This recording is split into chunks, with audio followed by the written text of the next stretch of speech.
Hello everyone. Taking the limits as x goes to infinity is the same thing as talking about end behavior of a graph. What is the graph doing if you're asking as x goes to positive infinity? It's what are the y values becoming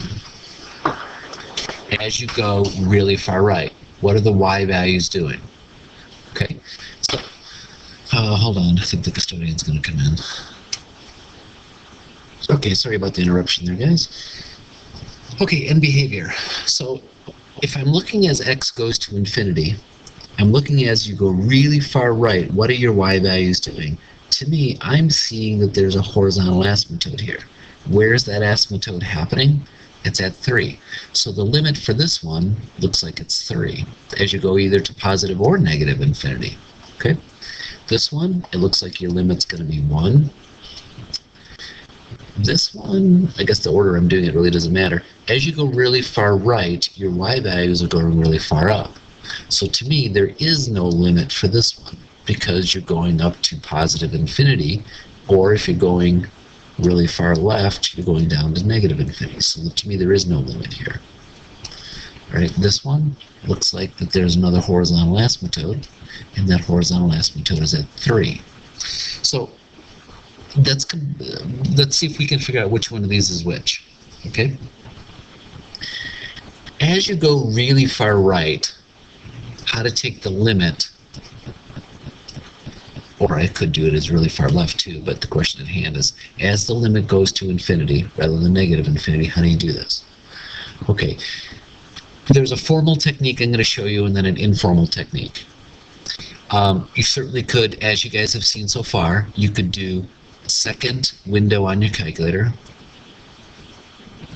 set up your table to take really big steps, like how about steps of like 10,000 or 100,000, something like that, and then look to see is it converging or diverging. Okay, but you guys can also start using some fraction sense in this. Okay, what do I mean by that? I'm trying to say you guys have a technique to do it. Well, let me show you first what the book tells you to do. The book tells you you're going to multiply by the term with the biggest exponent. So in other words, x squared is your biggest exponent. Like this one is, I guess they're all x squared. I'm going to multiply by 1 over x squared over 1 over x squared. This is going to distribute into the top, and you get 3x squared over x squared, which is 3. Oops, that's not very grammatically correct there. Over, and the bottom is going to be x squared over x squared plus 2 over x squared, which is going to be 1 plus 2 over x squared. Okay. Now, if I fill in a ginormous number, do direct substitution, I'm going to have 2 over huge. 2 over a really big number, I'm hoping you guys know, is 0. So this becomes 0. So your answer is 3. 3 over 1 is 3. Okay, try the same trick. So you get 1 over 1 plus 2 over x squared. This becomes 0 when you do the limit, and you get 1. Okay, well there's only one that was 1, so this one must be C. Alright, we got that one. That one's out of there. Okay, that one's done. Multiply everything by 1 over x squared. So you have a, that's over, okay. Okay. 3 over, 3 times 1 over x squared. Do I really need to do that? I don't think so. I don't think so. Frankly, you don't even, actually you don't even need to multiply by anything now that I look at it. Take the limit as x goes to infinity. So you have 3 minus 1 over infinity squared. Okay, what's this 1 over a really big number? It's worth 0. Okay, so your answer is 3. Okay, so 3 and 1 we have to look at further. So odds out, take the limit of this one, you get 2x minus 3. Well, look at this. There's an oblique asymptote right there. And this is the equation for the oblique asymptote. Fill in infinity, you get 2 times infinity minus 3. Well, that's a form of infinity. There's no limit. So there's no limit for this one. Okay, so now let's go back and look at 3 and 1. This one what's happening at 0? Do you actually have a value at 0? This one actually has a value at 0. This one does not. So try filling 0 into the equation. You'd have 0 over 2, which is 0.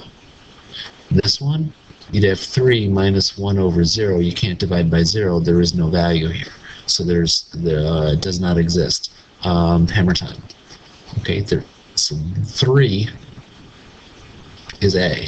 So this one's number 3. And this one would be number 1. Okay? So the technique was that the book shows is multiply by when it's at one complete fraction. These are different because they're separate fractions. So only the piece that's with the fraction. But actually, we found out, I feel like I'm butchering this topic, I'm sorry. This one, you can just take the limit as is. The reason you can't take the limit as is here is because then you get infinity over infinity, which doesn't do you any good. Whereas here, you can just fill it in. Okay? Alright, try not to mess this one up so much. Minus 2x plus 3 over 3x squared plus 1. Multiply by the term with the biggest degree. So I'm going to multiply by 1 over x squared over 1 over x squared. So this is going to become minus 2x over x squared plus 3 over x squared over 3x squared over x squared plus 1 over x squared. So this is going to reduce. So I have negative 2 over x plus 3 over x squared over 3 plus 1 over x squared. Now take the limit as x goes to infinity. So I have negative 2 over infinity plus 3 over infinity squared over 3 plus 1 over infinity squared. Negative 2 over a ginormous number, that's 0. Plus 3 over a really big number squared is even a really bigger number, so that's 0. So the top is worth 0. The bottom, 3 plus 0, so the limit is 0. Okay? So in other words, it would be a horizontal asymptote at 0 for this graph as x goes to infinity. Okay, try it with this one. Negative 2x cubed plus 3 over 3x squared plus 1. Multiply by the one that has the biggest degree. So you have negative 2x cubed over x cubed plus 3 over x cubed over 3x squared over x cubed plus 1 over x cubed. Okay, this is going to reduce. It's negative 2 plus 3 over x cubed over 3 over x plus 1 over x cubed. So negative 2. Now take the limit as x goes to infinity. And plus 3 over infinity cubed. 3 over infinity plus 1 over infinity cubed. Now let's evaluate that. Well, negative 2 is negative 2. That's easy enough. Plus 3 over a ginormously huge number, because you cubed infinity, is 0. 3 over a huge number is 0. Plus 1 over a ginormously huge number, because it got cubed, is 0. So I have negative 2 over 0. There is no limit. Okay? Doesn't exist. The limit does not exist. Okay? Thank you for your time. There you go.